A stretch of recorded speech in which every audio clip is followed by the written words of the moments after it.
Sandhan. All Gujarat Integrated Classroom. સેટેલાઇટના માધ્યમથી જોડતી કડી એટલે સંધાન. Welcome friend. Today I would like to speak on poetry of the Romantic age. I would like to give my brief introduction. I am Professor Mukesh Harvyas, Principal, Government Science College, Jalod. The Romantic age. Among the literature of the world, English literature holds an important place. History of English literature is very old. It is believed that it started in the 14th century with the writings of Chaucer. We can divide the history of English literature into the following ages. First age, the age of Chaucer, and period is from 1350 to 1450. Second age, the age of Elizabeth, 1550 to 1630.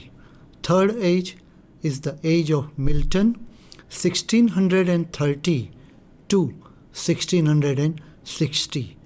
Fourth age is the age of Dryden, 1660 to 1700. Age number 5, the age of Pope, 1700 to 1750. Sixth age, the age of transition, 1740 to 1800. Seventh age, the Romantic age, 1790 to 1830. Next age is the Victorian age, 1830 to 1890. Ninth age is the modern age of literature, 1819 to 1918. Then we have interwar years. Interwar years were 1918 to 1939. Number 11, the mid-20th century. It started from 1939 to 2000, and last age is the 21st century literature. It started from 2001 onwards. Poetry in English literature is one of the oldest forms of literature. The first English poet is Chaucer. His work, The Canterbury Tales, is considered as the first major work of English poetry. Poetry continues to hold its place throughout the ages of the Elizabethan age, the age of Milton, the age of Dryden, the age of Pope, and the age of transition. Poetry has reached its highest level during the time of Elizabethan age and during the Romantic age. Poetry of the Romantic age is an important part of English literature. The Romantic age occupies an important place in English literature. The year 1798 is known as the birth of Romantic age. Wordsworth and Coleridge jointly published Lyrical Ballads, a collection of poems by Wordsworth and Coleridge. The Lyrical Ballads set a tone of Romantic age.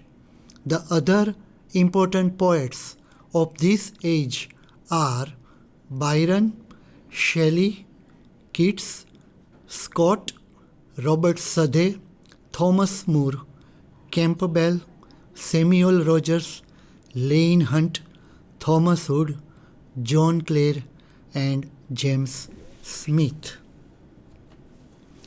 The Romantic age.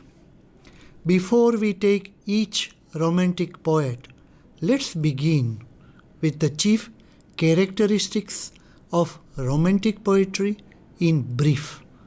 The following characteristics we find in the poetry of all these romantic poets. Here is the characteristics of romantic poetry. First, love and worship of nature and dislike for the urban life. Next characteristics, love for the medieval age. Third, love for the supernatural and the mystical. Number 4, poetry came to be regarded as the spontaneous expression of the poet's own subjective feelings. Then next, the poetic diction. Here the word diction means the choice of words. So the poetic diction was done away and the language of the ordinary people became the language of the romantic poetry. The subjects of romantic poetry were often ordinary people. For example, the poem by Wordsworth, Idiot Boy. Romantic poetry is a revolt against the artificial, pseudo-classical poetry. Next, romantic poets rely on intuition. Next, romantics used symbolism to derive different meanings from a single expression. Then next, the pastoral life is mentioned frequently in romantic poetry. Next, romantic poetry is subjective poetry, individualism of the poet. After taking these particular characteristics, literary characteristics of the Romantic age, let's now move to the Romantic age main poets. They are Wordsworth and Coleridge. The most important and pioneer poets of the Romantic age are William Wordsworth and Samuel Taylor Coleridge. The Lyrical Ballads is an important work of Wordsworth and Coleridge. In the preface to the Lyrical Ballads, we find a definition of poetry given by Wordsworth. I quote, "Poetry is the spontaneous overflow of the powerful feelings." Unquote. This very definition reveals that for Wordsworth, poetry is a spontaneous creation of feelings. In the poetry of Wordsworth, we find his love for nature and his dislike for the urban life. As a poet of nature, Wordsworth stands supreme. He is a worshipper of nature. He is called a high priest of nature. Wordsworth, as a poet, has conceived of nature as a living personality. He believed that there is a divine spirit pervading all the objects of nature. Now, if we look at the poetry of Wordsworth, we find that his love for nature is abundant. No other English poet has given so much importance to the theme of or the love for nature as Wordsworth has given in his poetry. His love for nature we can find in the following lyric. I would like to quote it from the particular lyric. "My heart leaps up when I behold a rainbow in the sky. So was it when my life began. So is it now. I am a man. So be it when I shall grow old, or let me die. Unquote. In his poetry, Wordsworth has used the language of the ordinary people. We can see this in the description of Lucy Gray, his another important poem.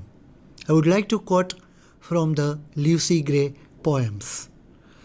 She dwelt among the untrodden ways, beside the springs of Doe, a maid whom there were none to praise, and very few to love. Second stanza. He would like to compare here Lucy with the objects of nature.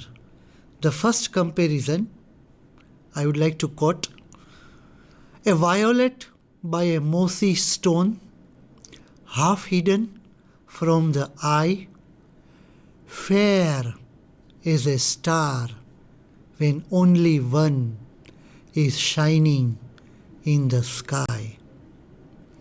So here Lucy Gray is compared to a fair star, and that is only one shining in the sky. Then the next lines, I quote, she lived unknown and few could know when Lucy ceased to be. But she is in her grave, and oh, the difference to me. Wordsworth chose very ordinary people as chief characters of his poetry. For example, if we look at the poem Michael and another poem, The Solitary Reaper, we can find that his characters do belong to the ordinary class of the society. Here the character of Michael is taken from a very ordinary life of English society during the time of William Wordsworth. He is a cobbler, a kind of a ordinary worker. I would like to quote from the poem Michael. I quote, upon the forest side in Grasmere Vale, there dwelt a shepherd, Michael was his name. So here Michael is a kind of a shepherd, works as a cobbler. An old man, stout of heart and strong of limb. A very old man, a very old character. And right from the beginning, throughout the poem, he wins our heart through his very ordinary personality. Next poem is The Solitary Reaper. And here Wordsworth describes a woman that he finds in the field when he was passing through that particular part of English moor. I would like to quote from The Solitary Reaper. Behold her, single in the field, yon solitary Highland lass. Lass means a girl, reaping and singing by herself. Unquote. Now we come to the next important poet, that is S.T. Coleridge. Now, we had seen up to now that Wordsworth gave importance to nature. He was called a high priest of nature, and in his poetry we find his love for nature. Now, another important element of romantic poetry, that is their love for the supernatural and mystical part, we can find in the poetry of another important poet, that is Coleridge. Let's see. In the poetry of Coleridge, we find another element of romantic poetry, and this element is love for the supernatural and the mystical. In the lyrical ballads, I had said earlier that lyrical ballads is a joint venture of Wordsworth and Coleridge, and it was published in 1798, and it was the beginning of the Romantic Age. So here in the lyrical ballads, Coleridge has contributed 4 poems, and one of them is his famous one, The Rime of Ancient Mariner. This poem is full of supernatural and mystical elements aptly used by Coleridge. And here in the slide, if we look at the picture that is given here, is the picture of a bird albatross. And bird albatross is one of the many representations of nature in the poetry of Coleridge. And the poem, that is the Rime of Ancient Mariner, relates the story of a sailor. He suffers terribly after he shoots an albatross. And here we find the example of supernatural through the picture of the bird albatross. And here the beautiful bird that appears into the English shore during the time when he composed that particular poem, The Rime of Ancient Mariner. Next, the sailor prays